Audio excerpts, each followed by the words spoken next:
I've been looking for a way out. I can't find my way now. I just need you by my side.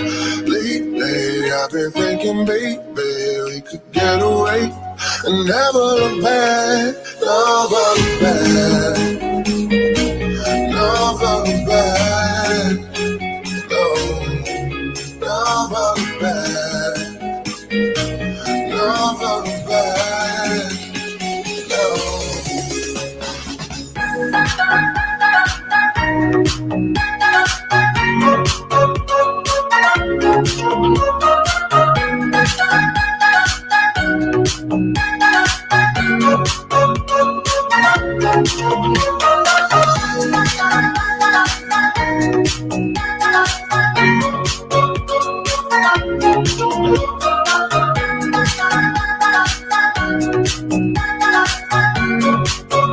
There's no place I'd rather be, 'cause we're gone. When you're staring back at me, 'cause we're gone. And you're staring back at me.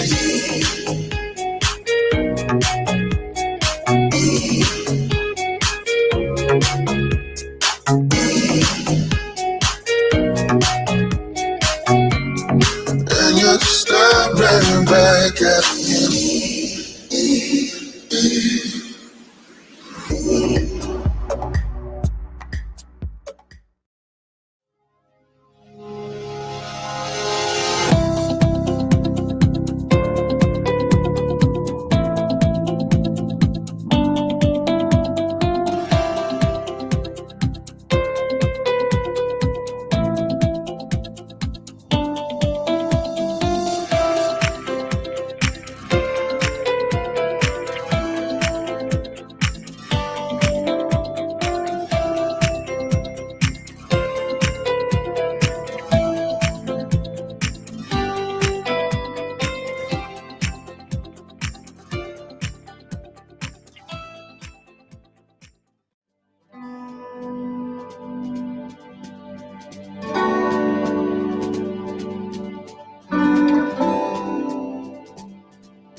Magandang hapon po sa inyong lahat and welcome to this free webinar entitled How to Give Tough, Honest Feedback as a Leader. I'm your speaker for today. Ako po si Ada Cuaresma, the Queen of Real Talk.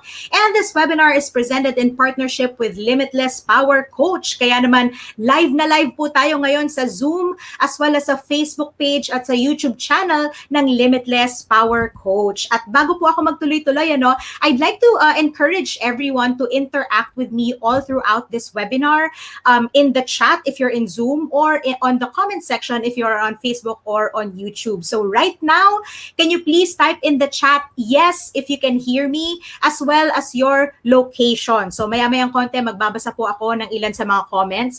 And of course, I'd like to make sure that you guys make the most out of our session today. So may I ask everyone to please mute your phone, close your other tabs and get rid of any other distractions and grab a pen and notebook so that you can take notes. At syempre kung meron po kayong questions or comments that are directed to me, pakitype na lang po ADA dash your question or comment and send to 2366. Hindi, biro lang po, Just put my name at the beginning of your question, your comment, or your answer to my questions para lang po mas madali ko pong makita yung messages na para po sa akin. Although we will have a Q&A later towards siguro mga the last 10 to 15 minutes of the webinar. So I would suggest that you post your questions towards the end of the presentation. Anyway, meron naman po akong signal kapag patapos na po ang aking presentation. And after the live stream, magkakaroon po tayo ng photo op sa Zoom, So yung mga nasa Facebook at YouTube po, we encourage you to hop onto the Zoom meeting after the live stream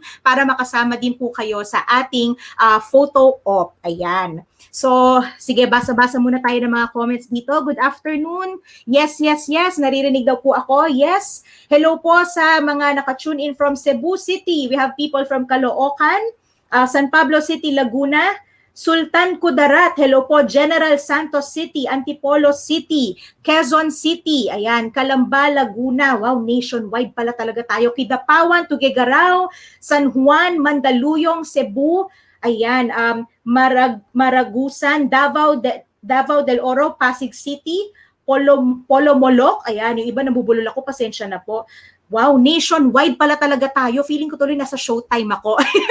Thank you so much for joining me this afternoon. At sa lahat po ng mga kaka-join pa lang, once again, welcome po to our free webinar entitled How to Give Tough, Honest Feedback as a Leader. So ngayong araw po na to, I will be laying the foundation and introducing to you a 3-part framework for giving tough, honest feedback that produces results while preserving your relationships. And what do I mean by that? Well, una sa lahat, aminin na po natin, wala naman sigurong leader na napopromote past the point where they no longer have to give feedback. Agree ba kayo doon? Di ba, kung ikaw ay empleyado sa isang kumpanya, no, ma-promote ka man bilang manager, kahit maging VP ka, maging director ka, maging presidente ka, maging CEO ka, di ba? You still need to give feedback to staff, to your peers, to your stakeholders, right? And even if you own a business, actually, lalo na siguro if you are a business owner, right? Because aside from your own employees, you also deal with clients, you deal with suppliers, di ba? You deal with vendors, right? And I sometimes even teach this to freelancers, no? Because nowadays, marami din po mga freelancers that actually parang they function like agencies, meaning nag-outsource sila ng kanilang work, nag-hire din sila ng kanilang mga virtual assistants, right? So in other words, if you work with other people in order to produce results, di ba? You may find yourself in moments where you have to give tough, honest feedback. And the biggest challenge in doing that is ito nga sinasabi ko, no? How do you strike that balance between producing results and preserving your relationship with the person receiving your feedback? Because it's very important for us, lalo na sa mga leaders, because as leaders, we have results that we care about, right? And at the same time, we need to nurture our relationships with the people that work for us and the people that we work with. So a lot of leaders have actually asked me questions like, Ada, how can I give feedback without hurting someone's feelings? Diba? Or di kaya, how can I make sure that they will actually act on my feedback? Hindi yung tipong pasok dito, labas sa kabila. Right? And I remember one person in particular asked me, Ada, how can I give feedback without feeling like I'm the evil person? Nangyari na ba yun sa'yo? Yung pakiramdam mo ang sama-sama mong tao for being the one to drop the bomb. Especially if the feedback that you're going to give is an open secret. Di ba? Yung lahat ng tao nakakapansin, pero ikaw lang yung tao na naglakas ng loob na ibigay yung feedback. Kaya naman kung nakaka-relate ka, my friend, you are in the right place. And that is why I truly, honestly, from the bottom of my heart, believe that if there's only one skill that a leader can and should master, it would definitely have to be this, no? And I just want to put a disclaimer out there. This webinar po is actually a preview, no? This is a patikim, no? Because today we're only gonna be together for about an hour or maybe an hour and a half, depending po sa ating interaction, no? So again, what I'll be doing is I'm laying the foundation and introducing the framework. So this serves as a preview to a training series that we will actually be conducting in December, where we will go in depth into the framework. So mamaya po towards the end of the webinar, I'll be sharing the details with you. Okay? So with all that being said, hi, ako po muli si Ada Cuaresma, also known as the Queen of Real Talk. At ang totoo, inimbento ko lamang po ang branding ko, no? Because I just want to share on November 10, okay, it will be 2 years ago because November 10, 2018, ito pong episode na to ng The Bottomline with Boy Abunda aired on television at ako po ay nabigyan ng golden opportunity na mag-guest, no, sa episode na to. So nag-feature po sila ng 3 professional speakers. Kasama ko po dito si Mr. Vince Golangco. He's the founder of When in Manila. He talked about success, and then yung nasa kanan ko po dito sa picture si Mr. Speaks, no, yung naka-animal print jacket. So he talked about love at malamang napanood nyo na rin yung ilan sa mga video ng talks niya na nag-viral sa YouTube at Facebook. Marami siyang hugot, no, dun sa kanyang mga talks about love. And then there's me. I talked about leadership at shinare ko po dito yung tungkol sa aking leadership talk entitled Real Talk, the Heart of Influential Leadership. And towards the end of this interview, actually, no, as nasabi ko kaya in front of Boy Abunda, the King of Talk, sabi ko, I think I want to be known as the Queen of Real Talk. So natawa si Tito Boy kaya pinanindigan ko na lang. So yun po ang history ng aking branding, no? But my career behind the microphone actually began back in 2014 through the help of my mentor, Sir Pocholo Gonzalez. So I'm a freelance voice artist. I'm a former AM radio broadcaster and I'm a public speaker, a trainer, and I also used to facilitate team buildings. Of course, that was prior to COVID-19. And December of last year is when I launched the brand Real Talk, which is my proprietary term for tough, honest feedback. And that's actually the heart of what we will be discussing today. And yes, kung mapapansin nyo, may registered mark dahil naka-patent po yan. Pina-IPO ko po yan. Totoo po yan. Walang biro. And Actually, medyo nag-evolve na po no yung content ng Real Talk from what I shared nung nag-guest ako sa The Bottom Line, because during that time, yung topic ko po na Real Talk is pang motivational talk. And so December last year, that's when I decided to expound on the content and at the same time to focus on honing on the skill of giving honest feedback, because I think it's more valuable and more essential for leaders no like you and me. So that's a little bit of an introduction about me. Now, let's get started with our topic.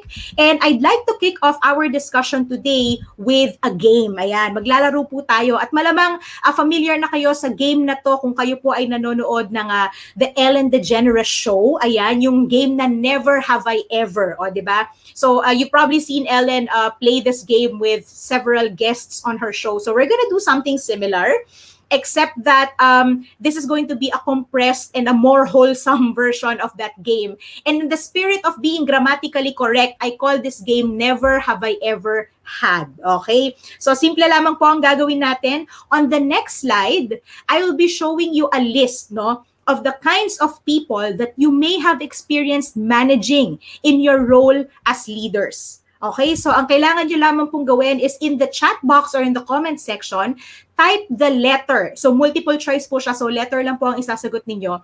Type the letter of the kinds of people that you have never experienced handling or managing. Okay? And if we actually have people in the audience na who are not in any leadership role just yet, you can answer the question from the context of, have you ever worked with these kinds of people? Okay? So, ito na po ang ating listahan. And by the way, I just want to say na yung black-blue na text color po is just for variety purposes, no? Wala po yung ibig sabihin, wala po tayong i-interpret. So, it's just for variety purposes para hindi lang masakit sa mata. So, it shouldn't influence the way that you would answer the question, okay? So, let me read to you the list, okay? So, again, sagot nyo lang po yung letter, okay, of the kinds of people that you have never experienced managing, okay, in your role as leaders. Okay, so sabi dito sa listahan, never have I ever had, letter A, an experienced employee who became bored and complacent. Ayan. Letter B, never have I ever had a team member who does not get along with the rest of the team. Letter C, never have I ever had a team member who is struggling with his or her performance.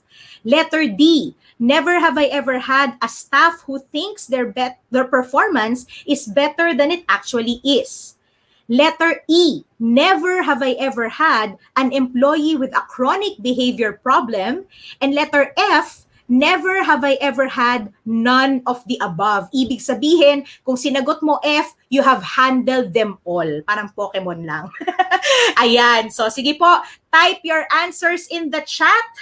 Meron na ako nakikita, F, parang report card ko lang to Uy, social. Yung report card niya, F, di ba? Hindi 70, hindi 73. Di ba? I'm seeing a lot of Fs. Ayan, and some occasional other letters like sino to? Letter A, si Michael, never had an experienced employee who became bored and complacent. Good for you. No? Meron din dito letter E. So never kapag nakahandle ng employee with a chronic behavior problem, good for you as well. Congratulations. Pero karamihan po sa atin, letter F ang sagot. At siguro po by now, na-realize nyo na that this is actually a list of problematic people in a team or in an organization. Diba? Ito po yung mga tinatawag nating sakit sa ulo. Tama ba? Oo, di ba? And as your answers indicate, karamihan po sa atin, we have handled them all. So we still have a lot of answers that are coming in. F pa rin karamihan. Merong mga tao na never pa nakahandle ng employee with a chronic behavior problem. Letter E. Merong letter A. Medyo marami-rami yung hindi pa nagkaroon ng empleyadong naging bored, no? And complacent. So good for you. Pero F pa rin talaga lahat ng halos ng mga sagot.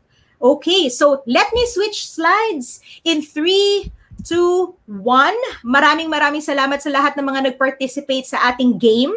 Ayan, so F pa rin halos lahat ng mga pumapasok na answers, no? Now, I would like to take a moment, no, and look at the mental process that you had to go through while you were looking at this list and playing the game. Okay? Because I'm guessing, and let me know if I'm correct, no? I'm guessing that while you were answering the question or while you were playing the game, yung mental process mo isn't just about, have I handled a struggling employee, yes or no? It was more of, struggling employee, si ano yan? Diba? In other words, there was a name and a face. You know who that person is. Tama ba? Yun ba yung nangyari sa atin when we were thinking about these kinds of people? We actually know who these people are, di ba? Napangalanan natin sila. And it is also possible that when you thought of that person, the memories started coming back. Di ba? And your emotions started to resurface as if the experience was just like yesterday. Agree ba? Ganun ba yung nangyari sa inyo? Because to be honest, di ba, magpakatotoo tayo, when as leaders, no, if we handle, sabihin na natin mga problematic people in our team or in our organization, these are some of our most memorable experiences as leaders, di ba? Ito yung mga bagay na, ito yung mga experience na matatandaan natin. Precisely, sabi ni Ms. Cheryl, correct, di ba? Yes, agree sila sa akin, di ba? So, totoo yun. Naaalala natin kung sino sila. And ako personally, I remember having a staff who is letter D actually, someone with who thinks her performance is better than it actually is. And I can still remember some of the conversations I've had with that person, no? And I remember lalo na yung conversation namin when I was giving her her performance review. 'Di ba? So malamang ganun ka rin, you have those memorable experience with that particular person. At kung magkwekwentuhan tayo, malamang mapapagkwentuhan pa natin ng detalyado, mapapagkwentuhan natin with feelings, 'di ba? Maaalala ulit natin yung experience na yon. And why did I bring that up? Because I want you to reflect, no? As you think about these people, these problematic people, sorry, wala akong ibang term na maitatawag sa kanila. As you think about these people that you handled as a leader, I'd like you to reflect on these two questions that I'm gonna ask. And you can share your answers in the chat, although these are primarily for your own reflection, okay? And my first question is this. How did these people affect the results of your team, your department, or your business? Sabi ko nga kanina, as leaders, we have results that we care about, right? So how does having a person in your team who struggles with performance or who doesn't get along with the rest of the team, how do they impact the results that your team produces? Okay? And the second and the more important question that I want to ask you is this. What did you do about these people? Did you ever talk to them about it? O nilipat mo na lang sila sa ibang department? Minsan ganun eh. Sige, nayaan mo na siya doon, di ba? Sabi naman ng iba, sana nga Ada, pwede kasi sa amin bawal, di ba, no? Nakakaloka. But seriously, think about it, right? Because, for example, if you have an experienced employee who became bored and complacent, ang tanong ko sa'yo is, did you have that conversation with that person? And I don't just mean na kinamusta mo ba? Or sabi mo, may problema ka ba? Tapos wala lang, naitanong ko lang naman. Hindi ganon. Ibig ko sabihin, have you had an actual conversation with them to share to them your observation that you think they're becoming bored and complacent? Because in most cases, when you have problematic people in your team, the best thing to do is to give them that tough, honest feedback. Diba? Otherwise, you suffer the consequences of having them in your team for God knows how long. Nakaka-relate ka ba? Would you agree with me if I say that these people actually come with consequences? Diba, no? O sige, isa-isahin natin. If you handle someone in the team who is bored and complacent, o sige, idamay na natin yung employee who is struggling with performance, right? What could be happening is that the rest of the team is pulling their weight, right? So the rest of the team is getting burnt out, getting spread too thinly, etc. That's the consequence. Right? How about someone who doesn't get along with the rest of the team? Whatever the behavior or the attitude of that person is a breeding ground for chismis, di ba? For kampi-kampihan, and for a downright toxic environment. Truth, sabi ng isa, precisely correct, true, di ba? Agree sila. Right? Or how about someone with a false sense of self? So if you have a person in your team who thinks their performance is better than it actually is, for all you know, nag-e-expect yan ng increase na hindi naman niya deserve. So how are you gonna deal with that? Right? And last but not the least, someone with a chronic behavior problem might not even know that what they're doing is wrong. And before you know it, the rest of the team is doing the same thing kasi akala nila okay lang. Again, these are the consequences that you might suffer and may impact the results that you care about as a leader. So the best thing to do with these people is to actually talk to them and to give them that feedback, right? But there's a problem. And here's the problem for many of us. When feedback matters most, that's when we're most reluctant to say it. Do you guys agree? Nangyari na ba sa'yo nung meron ka, kunyari, may kausap ka, kaibigan mo, o siguro asawa mo, o jowa mo, no? You're talking to them about one of these problematic people. Ano ba yan si Ada? Lagi na lang mali-mali yung trabaho niya. Ewan ko ba doon? Diba? Tapos sasagot sa'yo ng kausap mo, bakit hindi mo, ba't di mo kausapin? Ba't di mo sabihin? Oo nga naman. Diba? If it bothers you so much, why don't you just talk to that person and give them the feedback? Because again, when feedback matters most, that's when we're most reluctant to say it. And that's why I call these moments your real talk. And from this point on, I will be referring to these honest feedback moments as real talk. And honestly, I think that term is just appropriate, no? Because when you hear the words or the term real talk, ano yung pumapasok sa utak mo? Magpakatotoo tayo, di ba? Huwag tayong magplastikan. Let's just have an honest conversation. In fact, even in social media, marami tayong nakikitang hashtag real talk. O baka nga ikaw nakapag-hashtag real talk ka na rin, di ba? Pag nagtutweet ka or nagpo-post ka, right?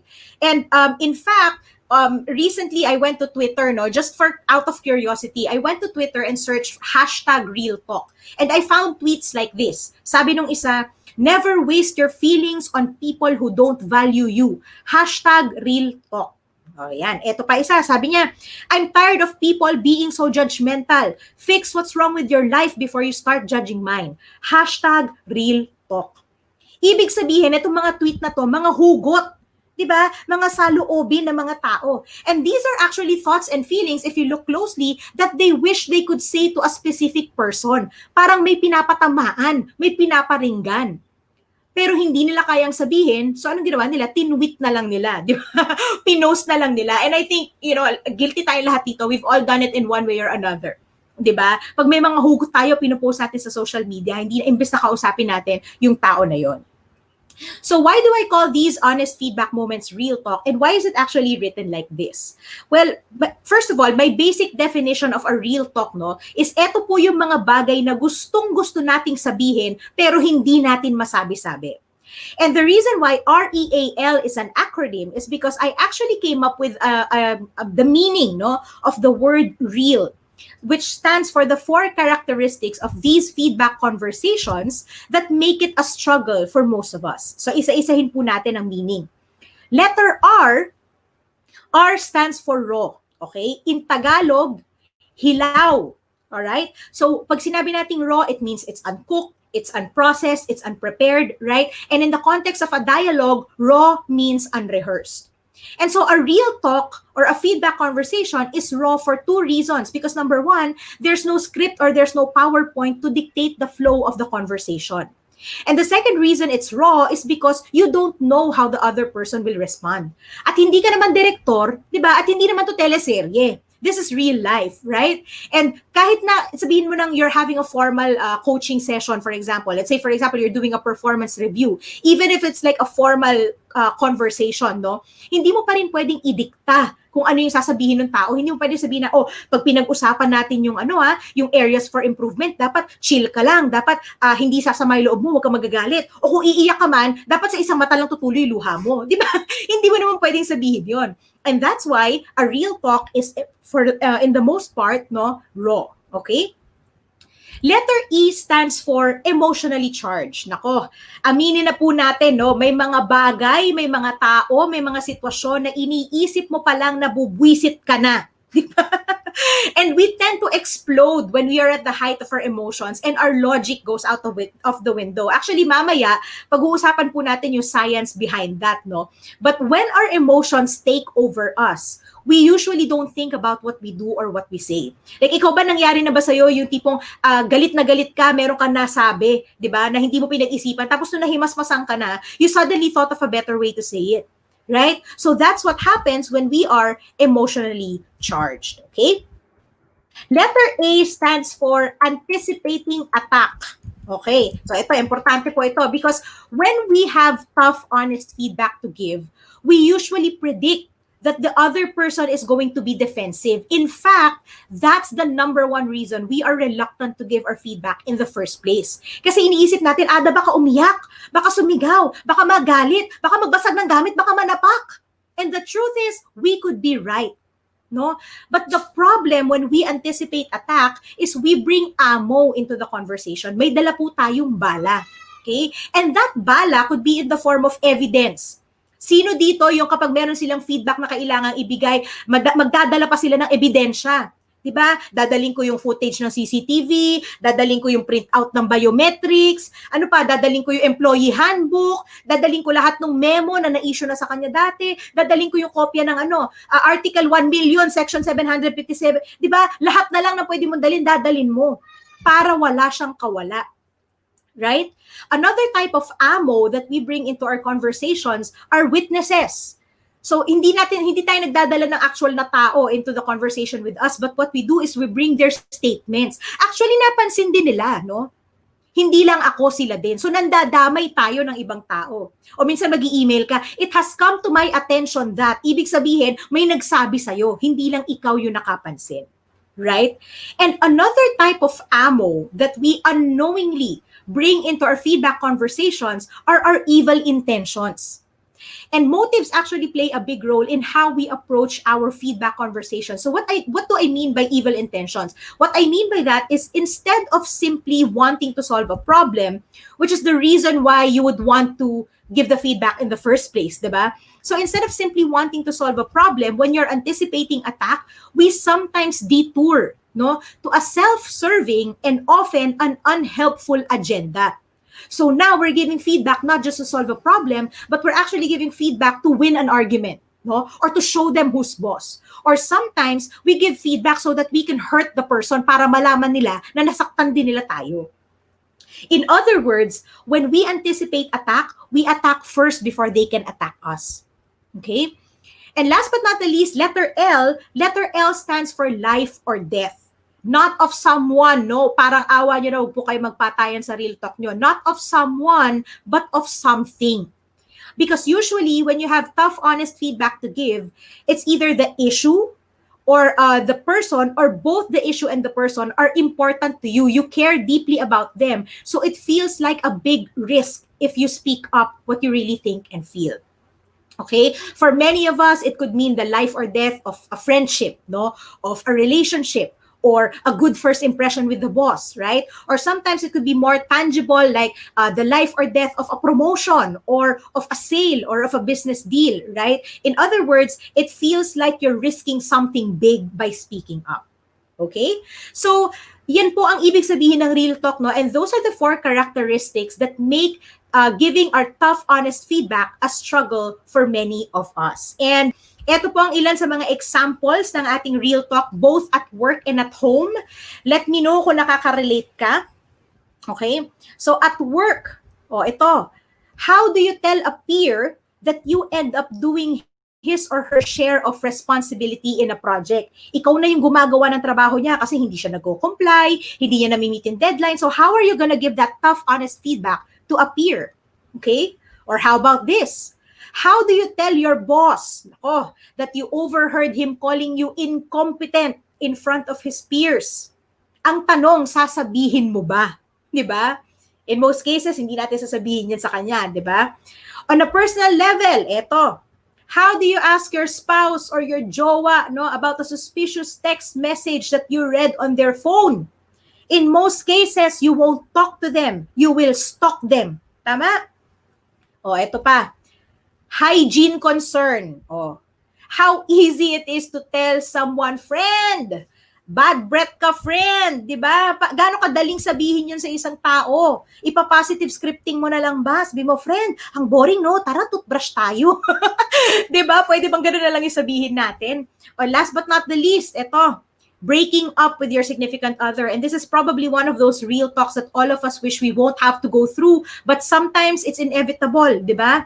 So how do you do that? That's a real talk right? Or siguro, how do you end a relationship in general? Maybe that's a better question, no? Because a breakup actually don't just happen in our romantic relationships, di ba? Like for example, pag nag-resign ka, para ka nakikipag-break sa kumpanya o sa boss mo, di ba? So, ang hirap ding i-open up nun, right? Or how do you tell a client or a vendor that you have to end your relationship with them because it's no longer working out?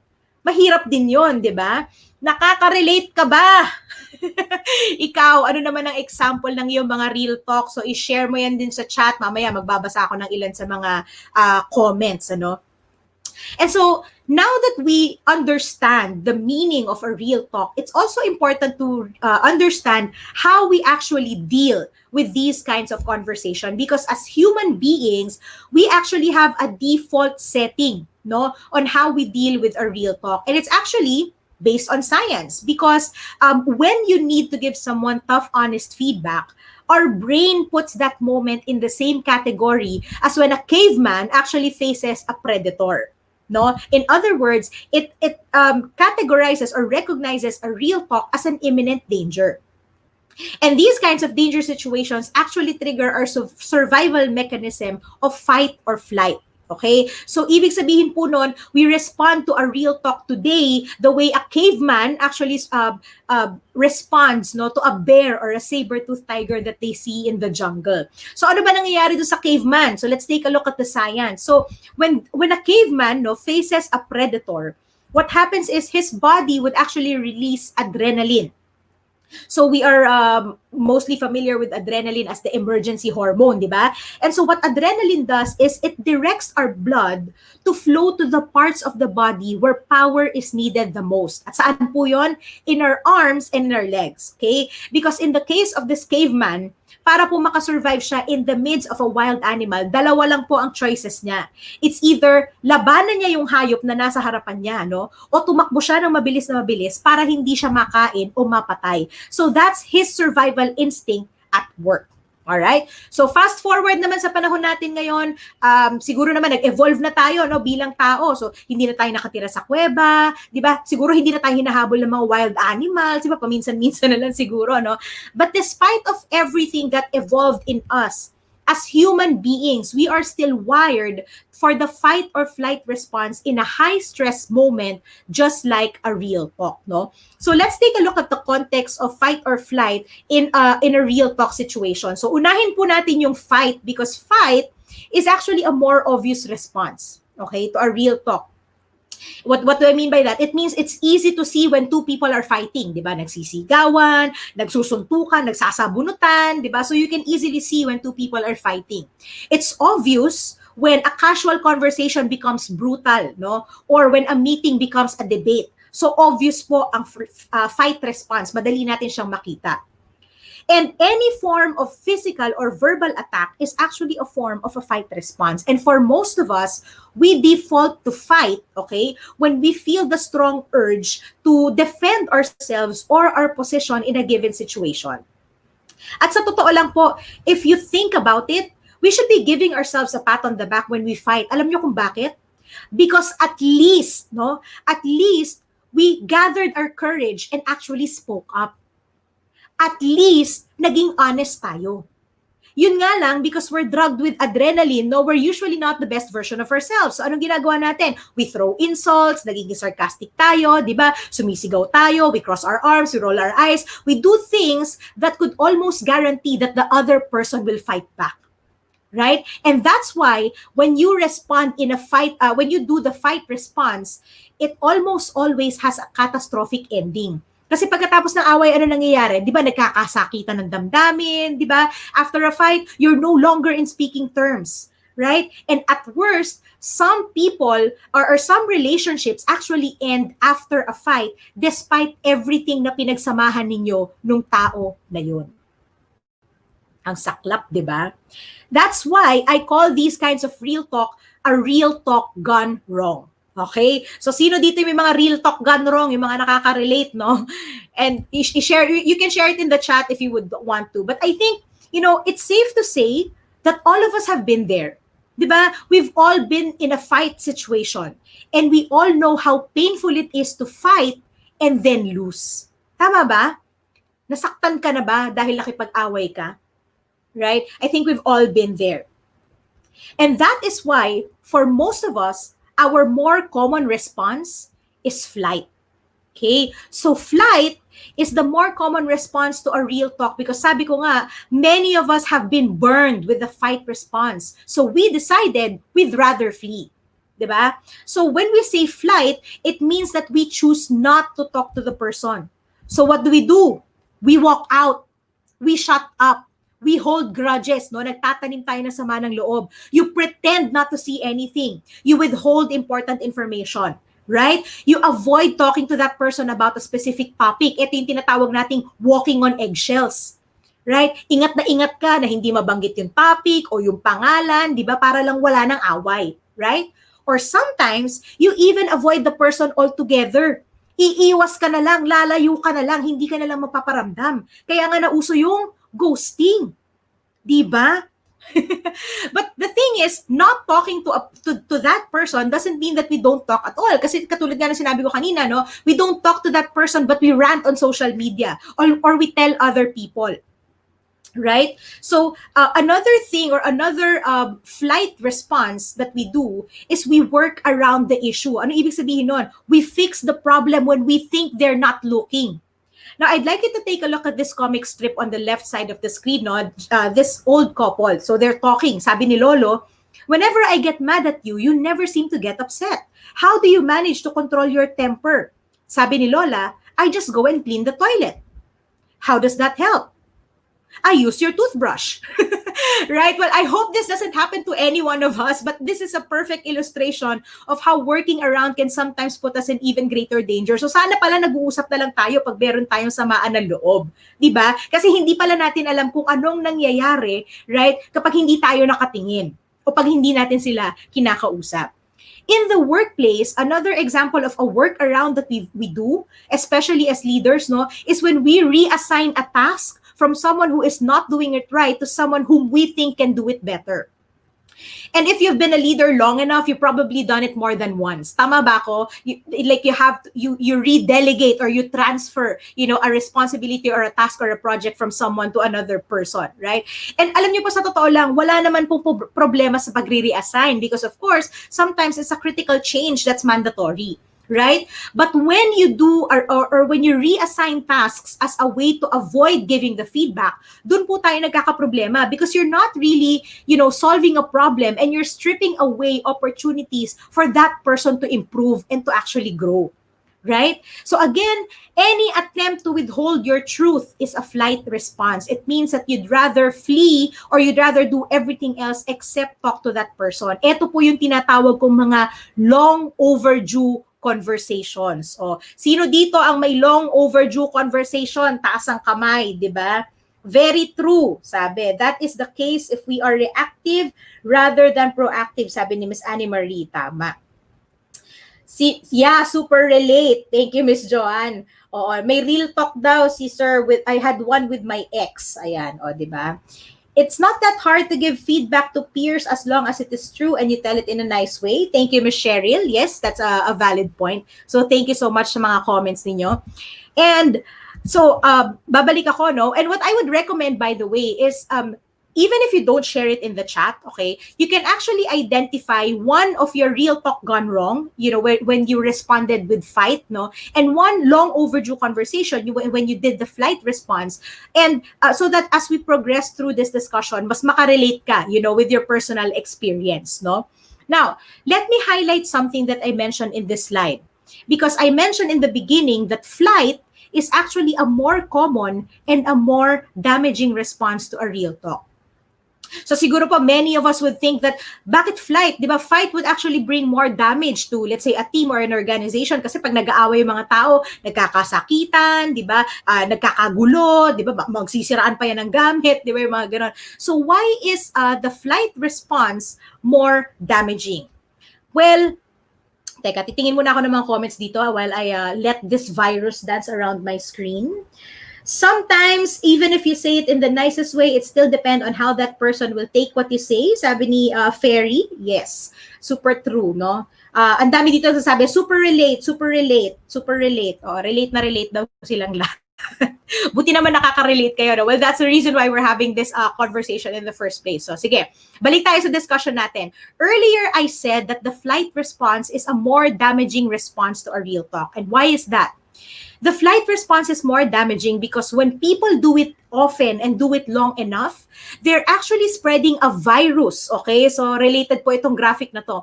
They're actually spreading a virus that kills trust, that kills transparency, teamwork, accountability, and everything else that we associate with truth, no? In teams and organizations, and perhaps even in our relationships in general. And that virus, ladies and gentlemen, is the virus of silence. Okay? Now, let me ask you this question. How long should it take for you to speak up about a problem the moment you sense it? I'd like you to think about that question. How long should it take for you to speak up about a problem the moment you sense it? Because, ladies and gentlemen, here's what I want you to realize, no? More often than not, relationships break not because people argue a lot, but because people feel they cannot argue. Amen? Diba? Totoo ba yon? In fact, this is how you would know that whether there's trust or honesty or transparency in your team, in your organization, or even in your relationships, no? Because if you allow the virus of silence to live and grow and spread in your organization, the time interval between feeling a problem and actually discussing it could span weeks or months or years or sometimes even forever. Kaya nga meron tayong tinatawag na long overdue conversation. Right? And in teams and organizations, there are actually some symptoms of silence. No? So you would know whether people are not speaking up. Okay? And these are just some of the symptoms. When you see office politics, right? May favoritism, may kampi-kampihan, di ba? Hindi natin bati si ganito, para tayong mga grade 2, no? When you have double standards, yung tipong, pag dito sa tao na to, ginawa niya tong bagay na to, okay lang. Pero pag dito sa kabilang tao, siya yung gumawa, memo agad. Di ba? You have double standards. So that's a form of office politics, and that's a symptom of silence, right? Another symptom of silence in organizations is when self-preservation is a priority. Ibig sabihin, people are spending more time protecting themselves than helping other people. Bala nga kayo dyan, di na ako tutulong. Bala kayo, dito lang ako. Gagawin ko lang yung trabaho ko dito. Hindi na ako makikialam. Diba? Another symptom of silence, silent meetings. O, diba? Yung tipong nagpa-meeting ka, tapos sabi mo, do you have any questions? Crew. Walang nagtatanong. Right? Pero paglabas ng conference room, andoon ang totoong meeting, di ba? Sa CR, di ba, no? Sa cafeteria, sa group chat na hindi ka kasama, di ba? Doon sila magtatanong, doon sila magbibigay ng opinion, right? Or how about this? When people notice an obvious flaw in a project or a policy, but they only watch it getting implemented. Di ba? Alam na nilang may problema, pero hindi nila sinasabi. Hinayaan lang nilang ma-implement. Tapos nung sumablay, saka sila magko-comment.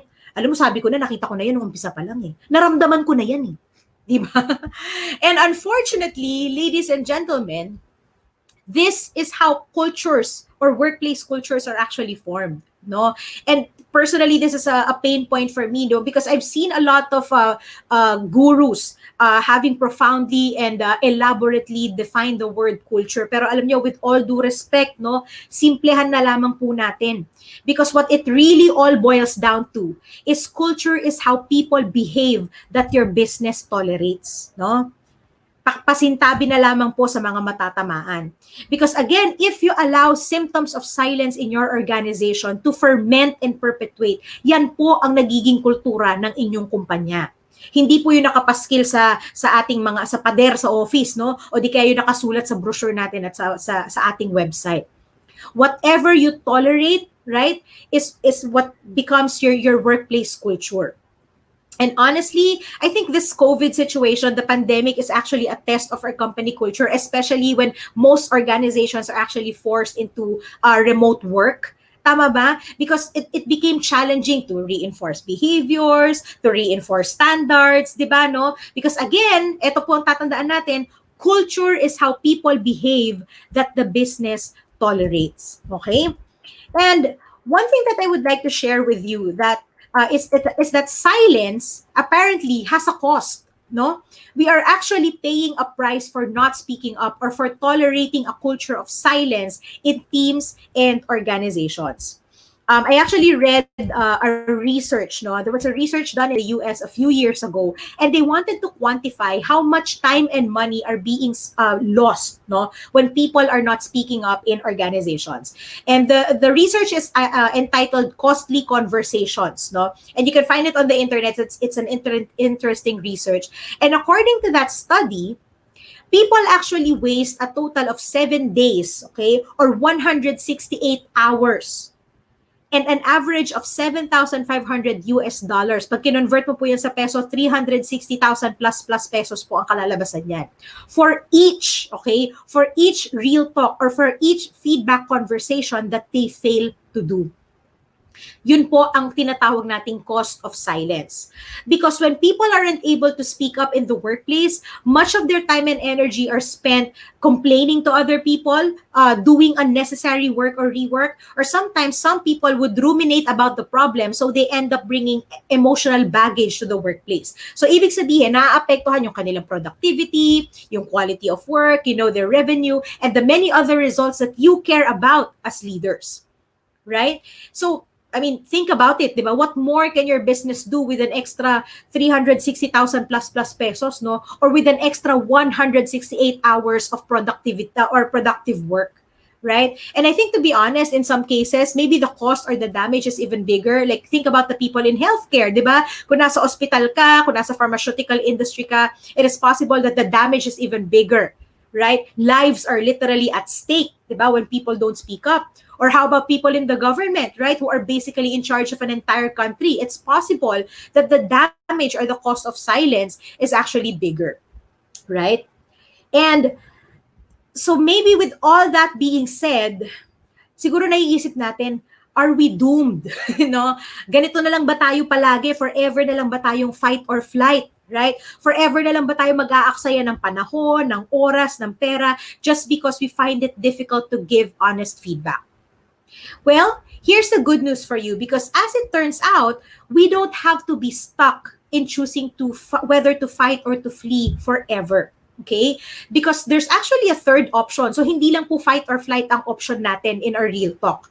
There's a third option, and it's a kind of response that we could choose, okay, when we find ourselves in a real talk. And I say choose, okay, because it actually takes both awareness and willingness to respond in this manner instead of defaulting to fight or flight.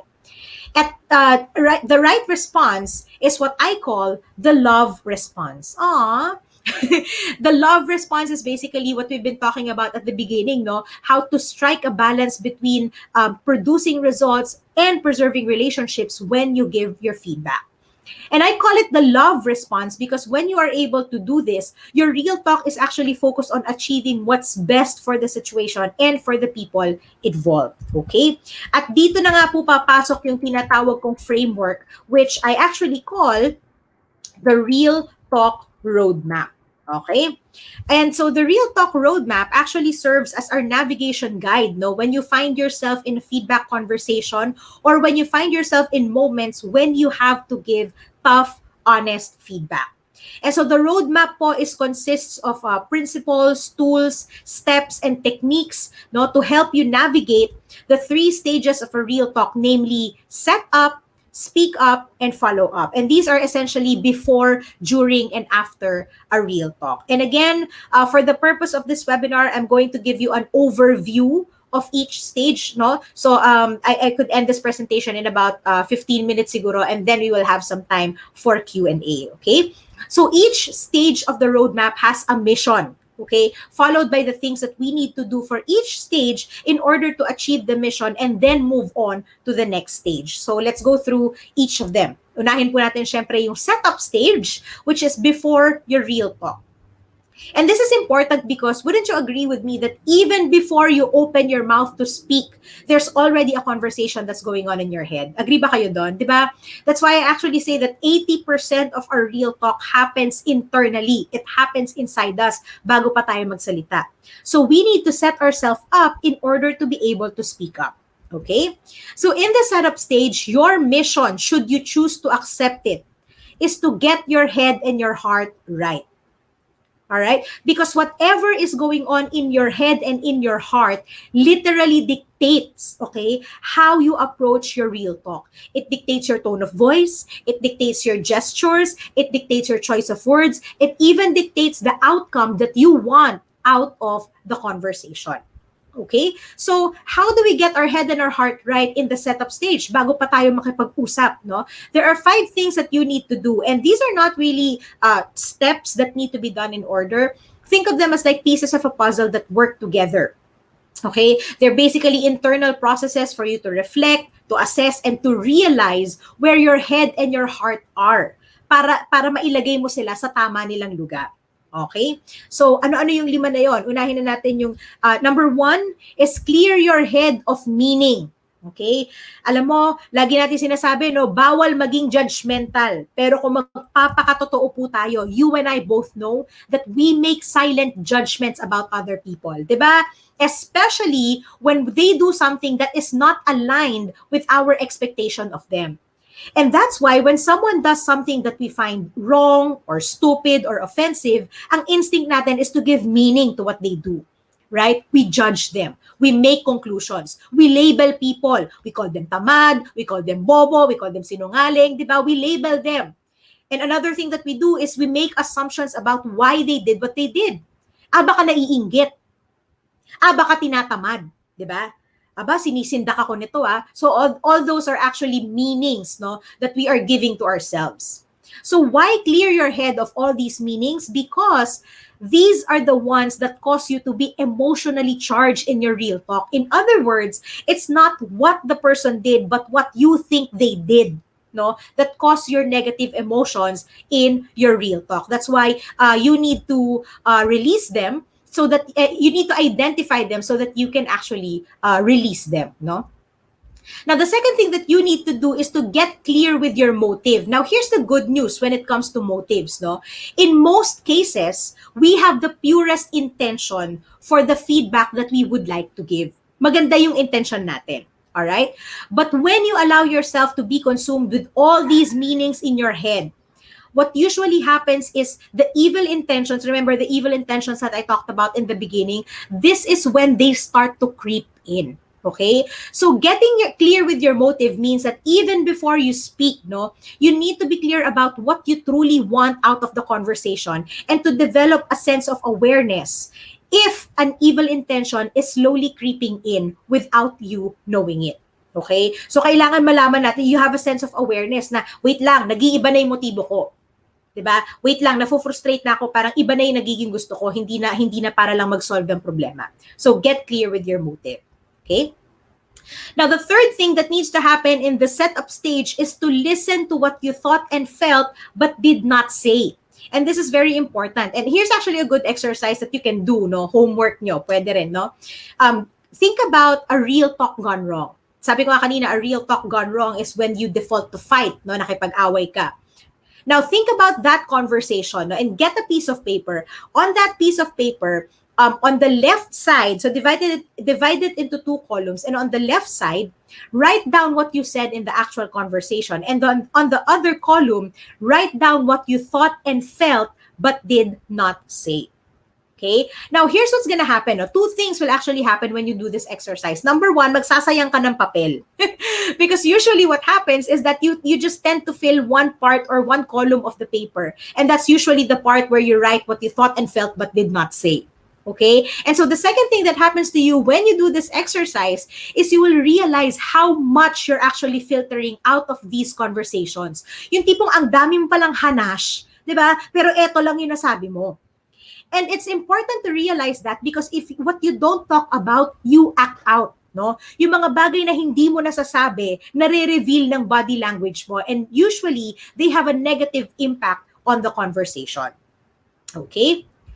The fourth thing that needs to happen in the setup stage is to replace blame. What do I mean by that? When we are in a real talk, no, our quickest instinct is to blame. Kasalanan niya, kaya ganun yung nangyari. Right? But blaming gives us the exact opposite. no, of producing results while preserving relationships. Because when you're focused on what the other person did wrong, you are actually not solving anything kasi magtuturo ka lang, mali ka, mali ka, mali ka, di ba?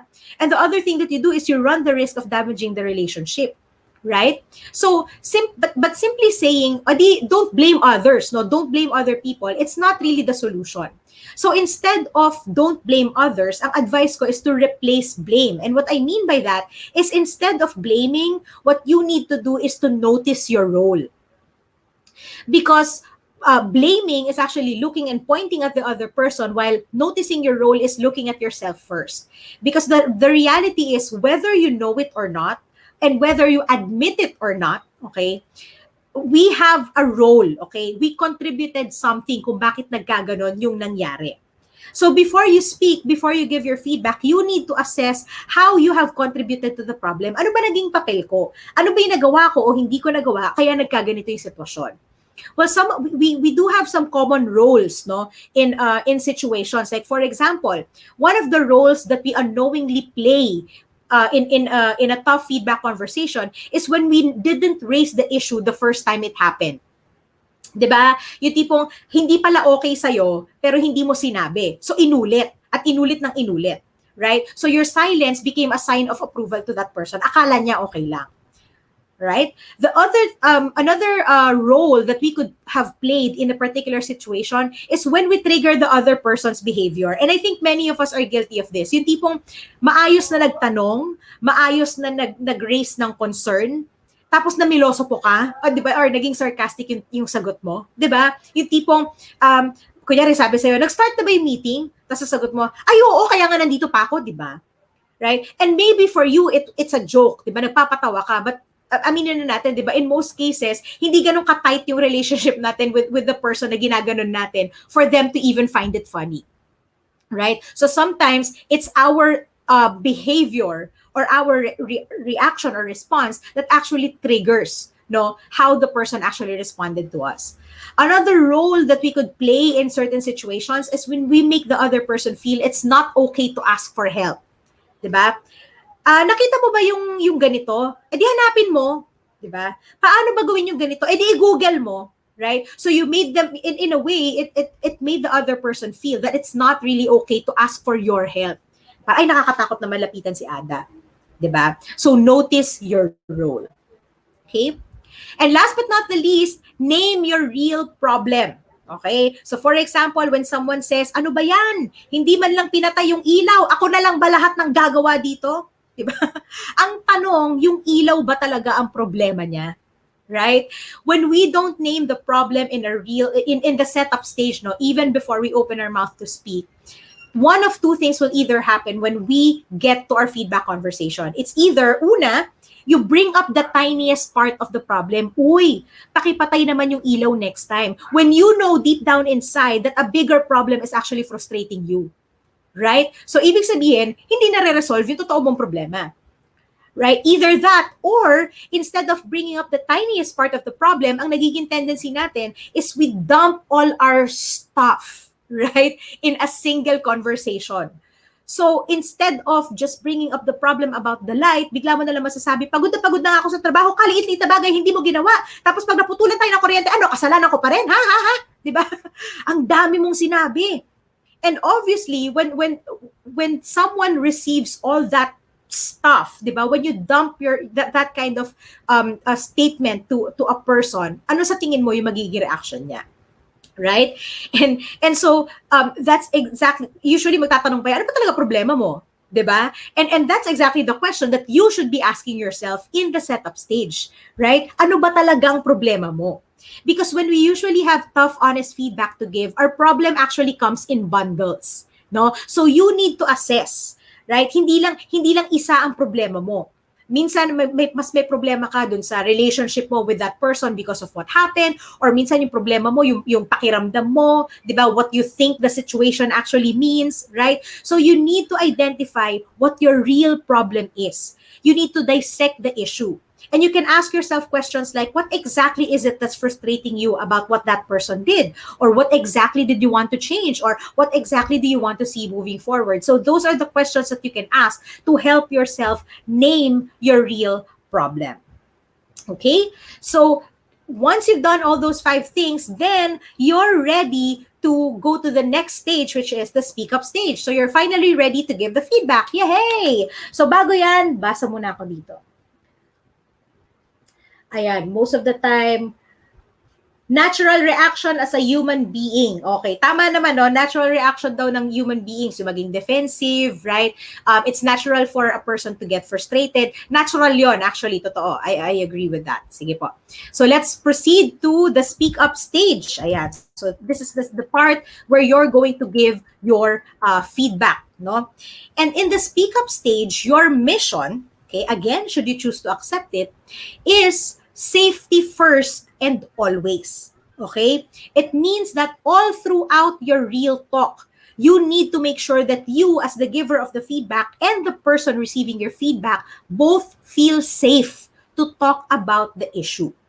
So you'll notice when there is little to no safety in your feedback conversation, when you feel that one person is dominating the conversation, okay, or when you sense a shift in the person's tone of voice, when you feel that you are getting frustrated as the giver of the feedback, that's also a sign that you don't feel safe, no?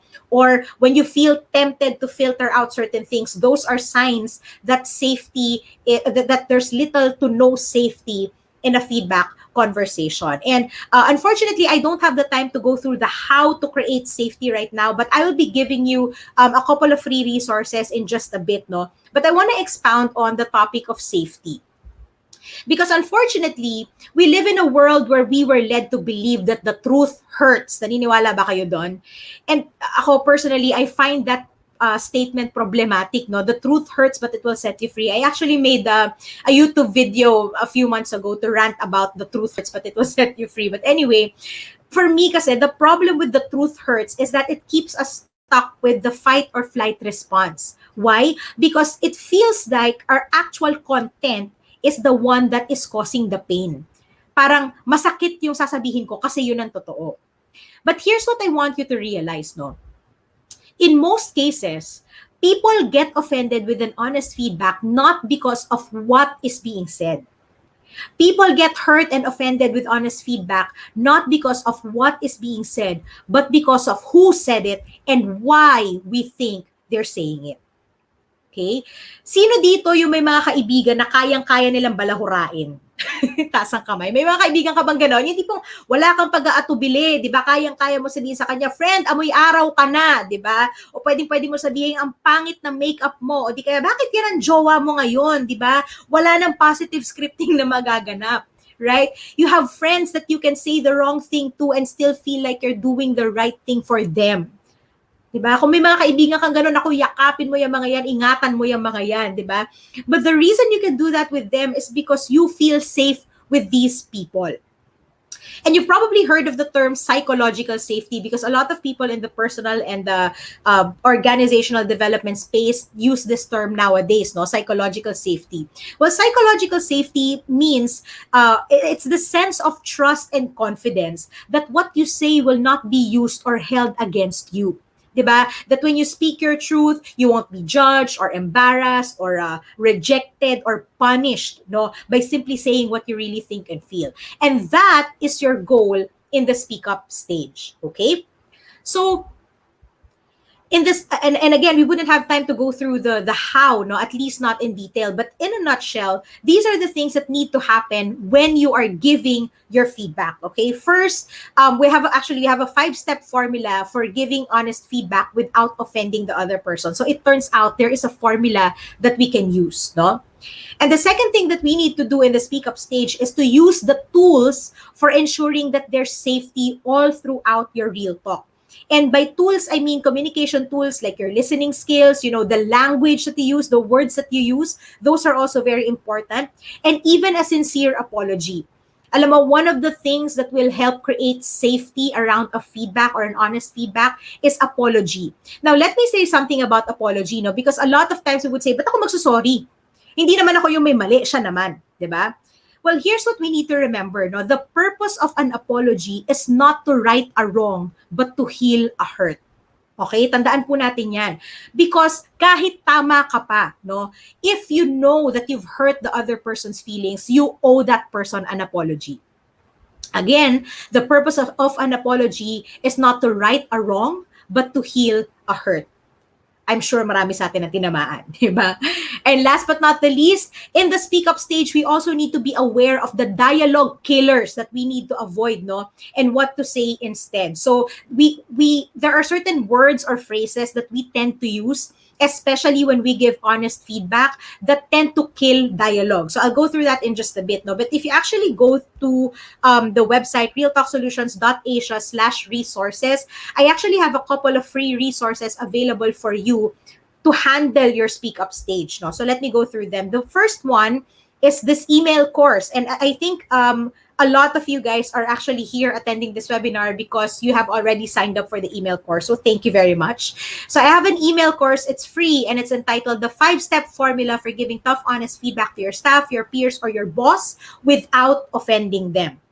Okay, so this includes the formula as well as the safety tools that I mentioned earlier. So in our training series, actually, what we will be doing is we will go through this 5-step formula in detail and we will actually be doing a role play. Okay.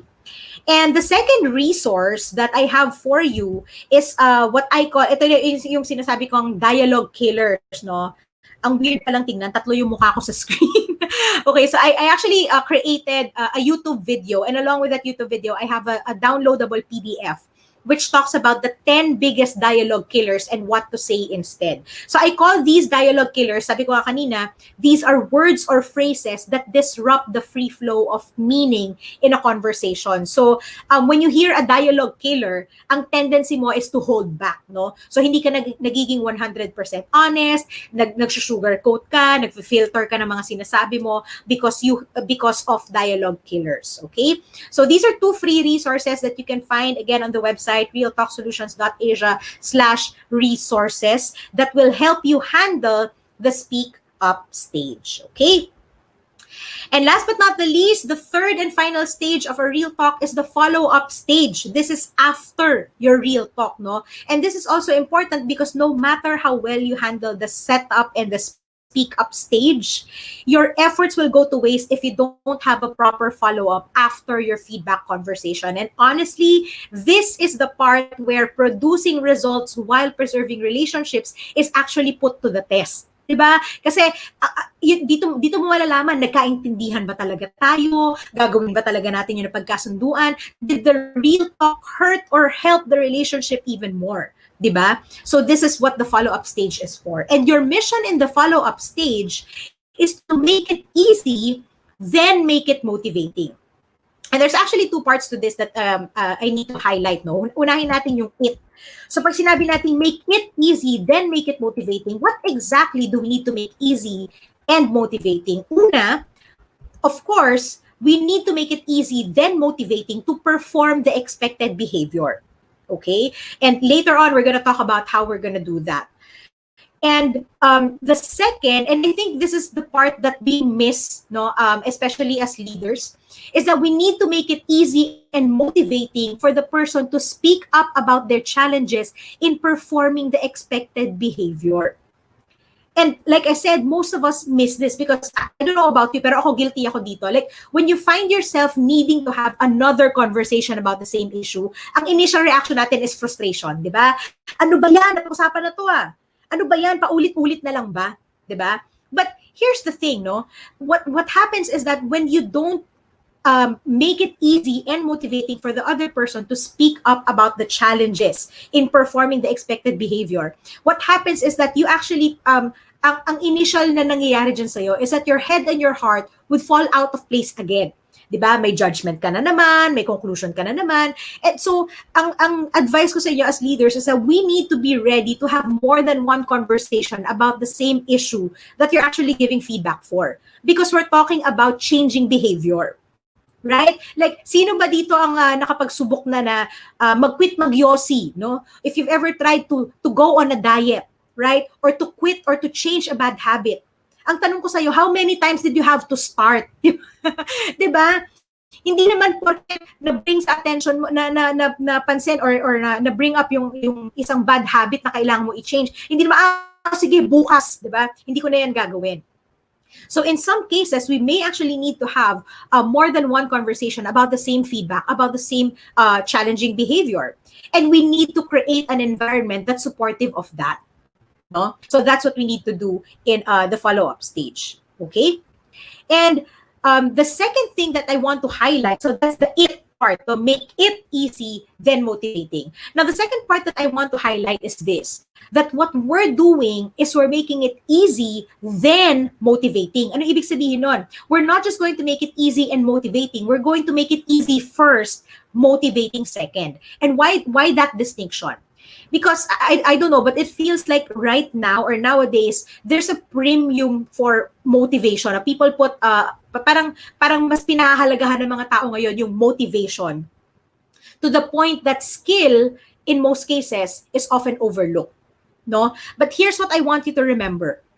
Passion without skill is called frustration. Diba? You cannot really, like, no matter how much you motivate someone to perform a certain behavior, no?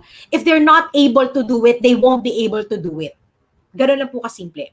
And any attempt to motivate an unable person will only make them frustrated. Diba? Will only bring about frustration. And honestly, personally, this is the same driving force that actually led me to shift, no, yung aking real talk from being motivating people or leaders to actually create an environment of trust, encourage people to speak up, because it's not really enough to encourage people. No, we have to enable them. Right? So we have to give people the tools, the techniques, right, to equip them with the actual skill that we want them to display.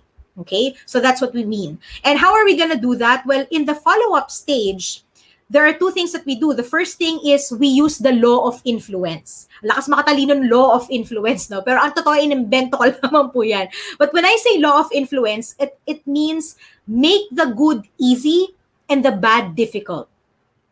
Okay?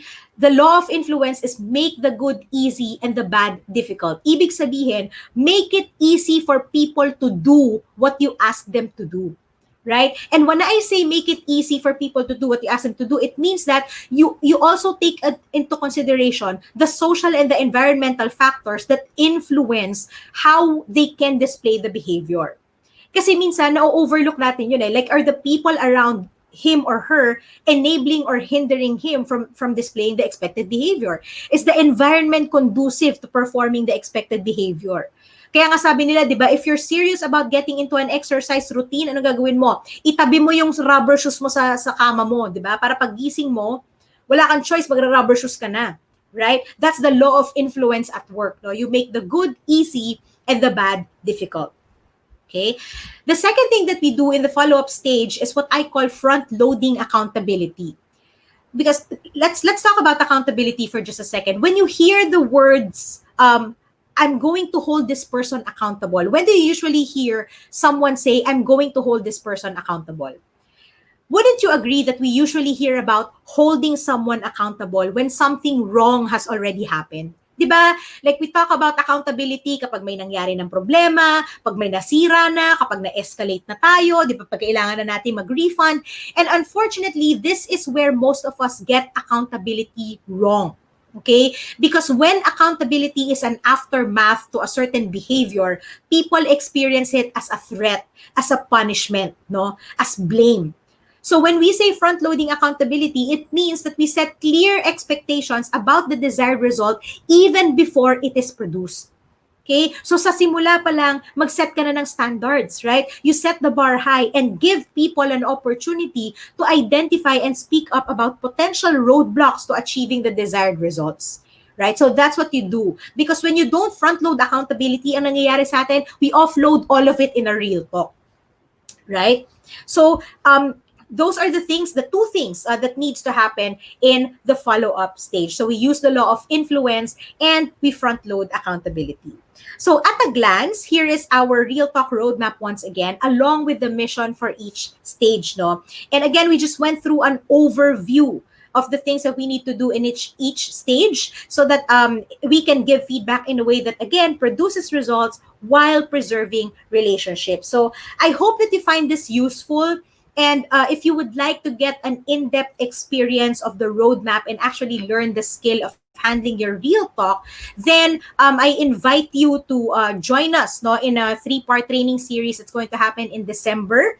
It's entitled Real Talk Roadmap, the Leader's Navigation Guide for Giving Tough, Honest Feedback. I actually created the page where you can view the details and download the course in a PDF, download the course outline in a PDF format. No? So you can visit realtalksolutions.asia/roadmap for the details of the course. And I believe si admin will also post on the chat the link to the actual registration and payment info. Okay?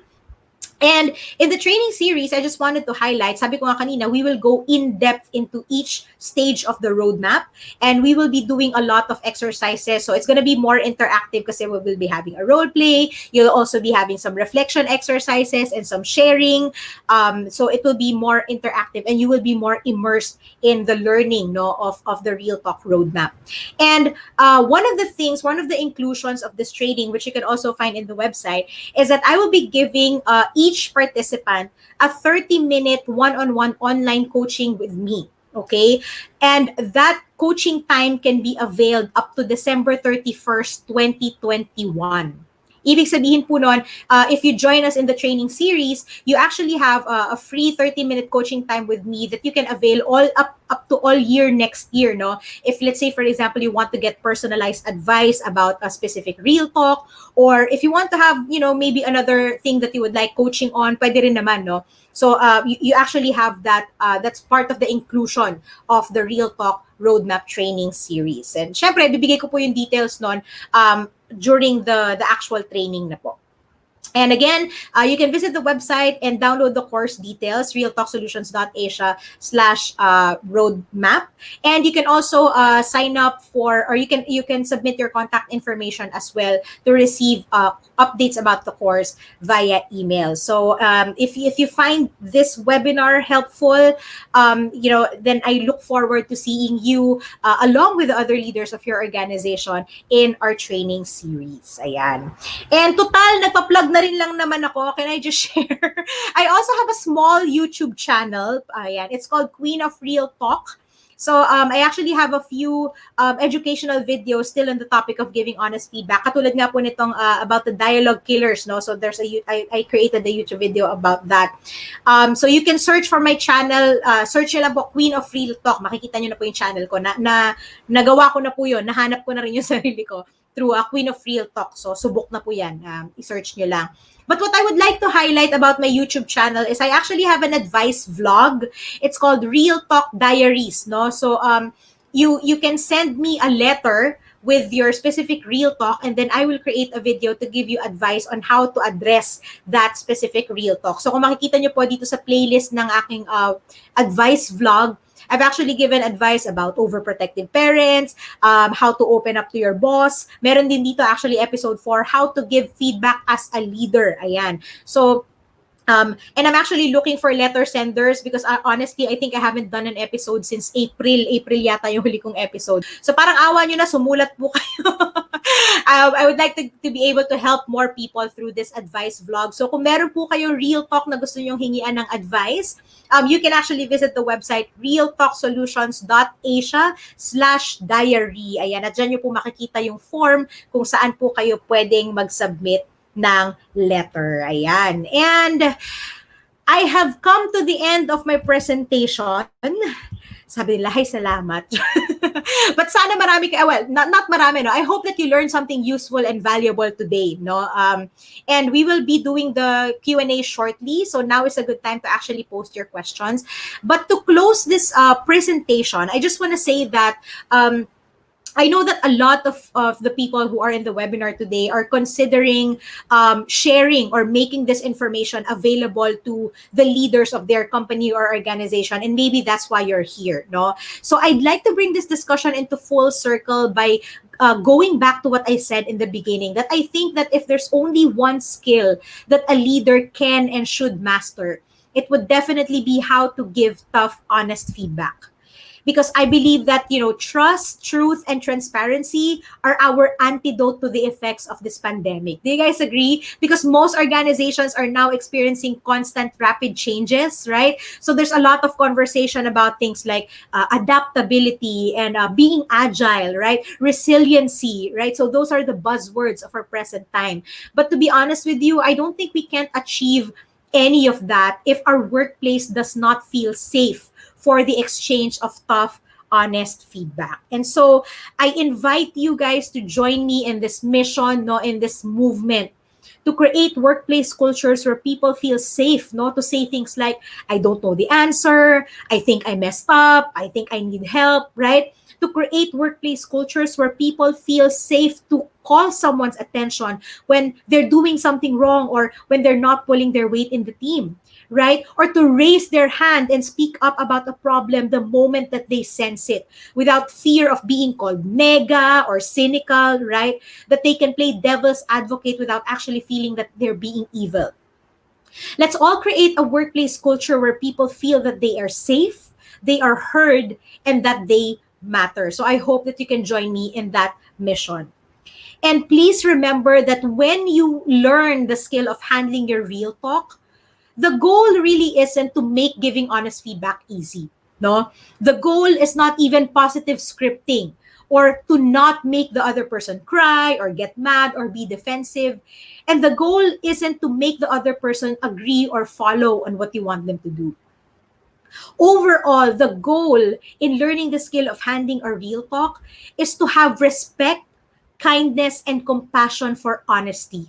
Because at the end of the day, we all have truths that we would like to be loved and accepted for. Diba? With that being said, maraming salamat po. I know my presentation went for over an hour, but thank you so much for sticking with me.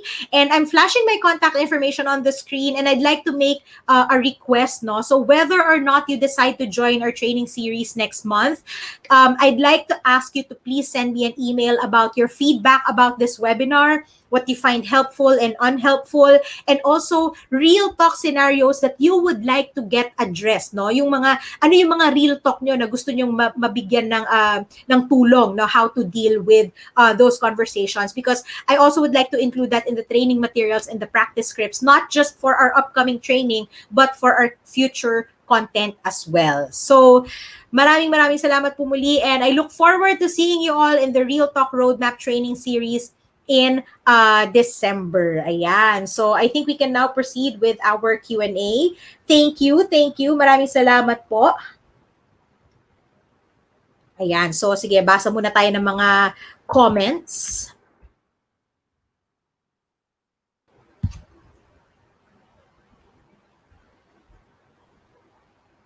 Thank you so much. Ayan, ang dami nito thank you. Thank you po. Ayan. Thank you, Miss Ada, for this wonderful webinar. Thank you, Miss Sharon. Thank you. Will we receive a copy of the presentation? We can coordinate that with our admin, no?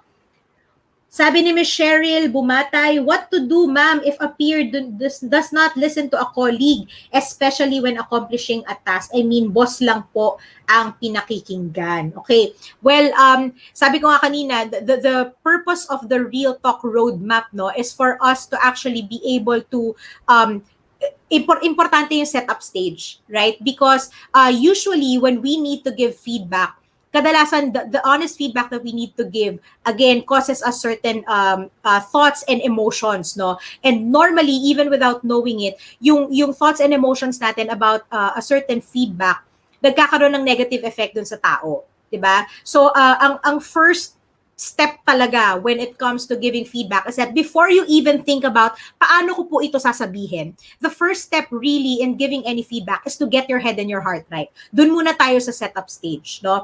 Ano ba talaga yung problema? What's, again, name your real problem. Ano yung problema na gusto mong solusyonan, right? Ang problema mo ba is yung yung boss lang yung pinakikinggan, o ang problema mo ba is yung hindi niya na-accomplish yung task na ginagawa niya kasi or na pinapagawa sa kanya? Because pag hindi natin na dissect, no, or na identify yung issue na gusto natin talagang i-address, ang ending is hindi natin na deliver ng maayos yung feedback natin. So to those who are asking, paano ko po sasabihin ito or how do I give this kind of feedback? Ang lagi ko sinasabi is dun muna tayo sa setup stage. Get your head and your heart right. What meaning are you giving that particular situation?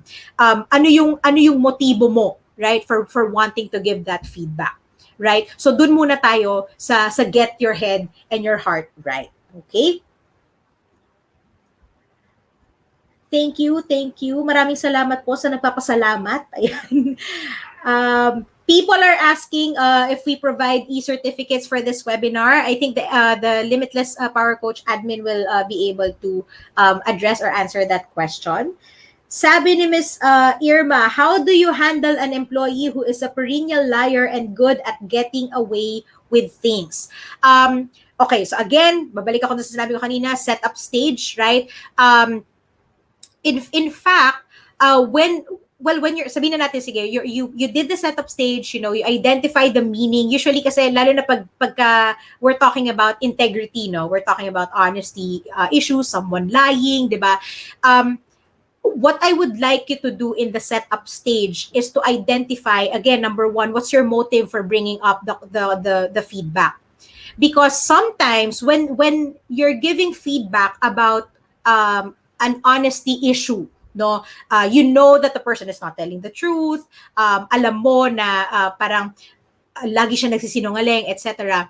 What usually happens is that when you approach that person, ang without sometimes even without knowing it, ang nangyayari sa iyo is nanghuhuli ka na, right? So again, ibalik mo yung sarili mo doon sa setup stage. Ano ba talaga yung gusto mo mangyari? Why do you want that what exactly do you want out of that person and out of that conversation? Okay? And so once you're clear with your motives, once you release the meaning, okay? Kasi iba yung and would you agree with me na pag sinabi ko na pag ang isip natin, ito kasing tao, itong taong to sinungaling eh. Dun papasok yung magdadala tayo ng ebidensya, di ba yung sinasabi ko kanina, we bring all the evidence that we can bring, etc. Right? Kasi nga, ang intention natin is nanghuhuli tayo ng tao. Okay? So get clear with that motive, with that meaning, and when you go to the speak up stage, actually, it's part of the 5-step formula, no? Ang tawag ko dito is share your facts. So instead of coming into the conversation na, Ada kasi, ito yung sinabi mo, pero ito yung ginawa mo, anong nangyari? So parang ang dating is sinuhuli mo kaagad siya na nagsisinungaling siya. So just share the facts, okay? So napansin ko na ito yung nangyari. Okay? So be very factual about it. Yung wag ka munang pumunta dun sa sitwasyon na parang nanguhuli ka na. Okay? So again, get clear with your motives, get clear with your meaning, and then just share the plain facts. Okay? Miss Mary Lou, sabi niya, what to do if your team member is more authoritative than you? Okay. One of the things that, siguro one of the things that I would like to bring up to you when I say get your head and your heart right, no, is isa sa mga bagay that we usually do with our feedback is yung tinatawag ko na judgment verbs. Okay, a judgment verb, and it's actually a dialogue killer. I also talked about it in the dialogue killer PDF download. So not dialogue killer, but a judgment verb is a verb that you use na meron na nakakabit na judgment. Okay? So when you say things like, are you yelling at me? Or kahit yung sa lying you're lying, di ba? Or stop blaming me. Those words, no? Blame, attack, judge, lie, yell, yung mga verb na ganon. When you actually use those words, may nakakabit na yun na judgment. And when I say judgment, it means that the verb itself is assuming na masama yung motibo ng tao. Okay? So, when you use judgment verbs, ang tendency ng tao na sinasabihan mo, defensive siya. Diba? Ba't ka sumisigaw? Hindi ako sumisigaw. Right? So,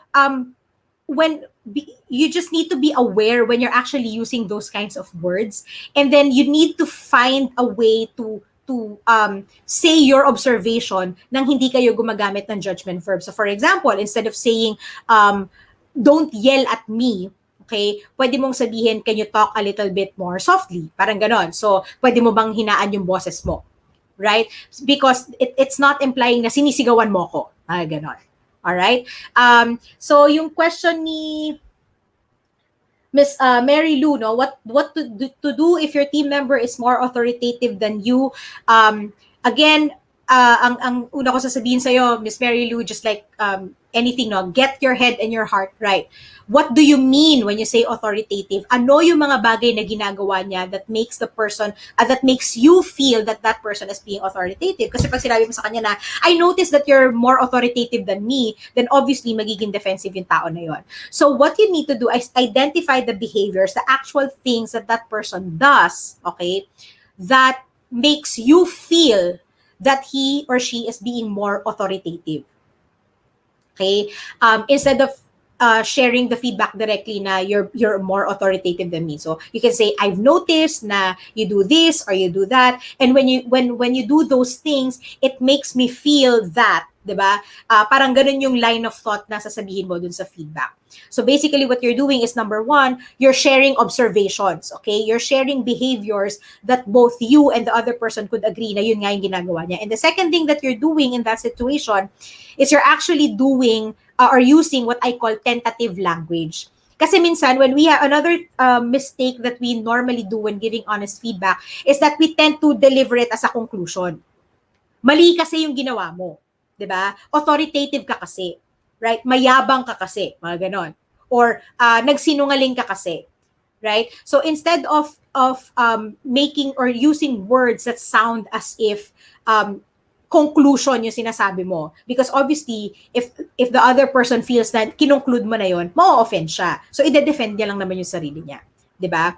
Ako whenever I think about how to give tough honest feedback, one of the guiding principles, no, in this kind of skill is the golden rule, 'di ba? Do not do unto others what you don't want done unto you.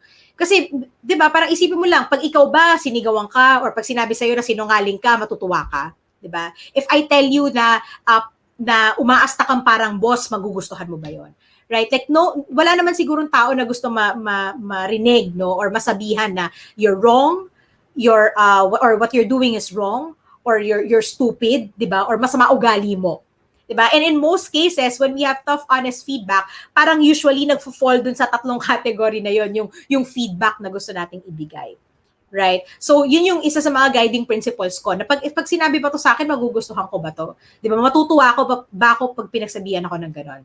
Kung ang sagot sa tanong ko, hindi, then what I would do is I would have to reassess. So, what exactly is my problem? Ano ba yung ginagawa ng tao that makes me feel this way about yung ginagawa niya? And then I would be able to choose my words, better words. I would be able to find a better language to say it, diba? And I would actually be in a better mental and emotional state to be able to give that feedback. Hindi yung pagdating ko doon sa feedback conversation, galit din ako, or naiinis pa rin ako, or frustrated pa rin ako. Okay? So I hope I'm answering your questions. Maybe I can answer two more. May comment dito. Sir Oliver, sabi niya, one of my takeaways is to replace blame, no? Just a simple sample. It's as if you have a pet dog, you don't blame the dog for peeing on your sheets. Be patient in training them where they should pee. Give a treat as a reward, just like in the corporate setup. Tama naman, maganda yung sinabi ni Sir, no? Kumbaga, again, yun nga parang instead of looking at, mali kasi yung ginawa mo, bakit dyan? Ang tanong, tinuruan mo ba kasi siya? Sinabi mo ba kung saan niya dapat ginawa yung ginawa niya? Diba, no? So, that's a cute example, but tama, we can actually translate that into what we do in the workplace as well, diba? Like I said, notice your role, no? Kadalasan may mga bagay tayo na hindi natin alam na yung pala yung dahilan kung bakit naging ganun yung ginawa nila, no? We contributed something whether we like it or not and whether we know it or not. Okay? already downloaded the dialogue killers. Maraming salamat, Miss Sharon. Any other questions, comments?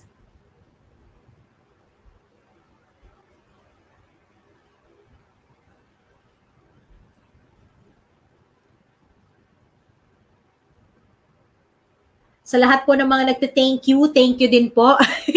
Sana nakatulong po yung ating webinar. And again, if you want to go in depth into the framework, no, then I look forward to seeing you in the training series. Actually, it's gonna be a lot more interactive. And like I said, you're gonna be more immersed with the learning kasi talagang we will be talking about the actual steps. No, we're gonna magro-role play tayo, so it's gonna be fun. So I'm so excited about that. Okay. So I guess we could wrap this up. No, sabi nga ni Limitless admin, we would like to inform everyone magkakaroon po tayo ng photo op. Ayan, so muli maraming salamat po. Thank you Limitless Power Coach for this opportunity, no, to actually share this message to your audience, to your platform. Sa lahat po ng mga nasa YouTube at Facebook, again, we encourage everyone to hop on to the Zoom meeting, no, join us for the photo opportunity. Ayan, so maraming salamat po. Tara sa Zoom. Let's have our photo op. Ayan. Thank you guys. Maraming salamat.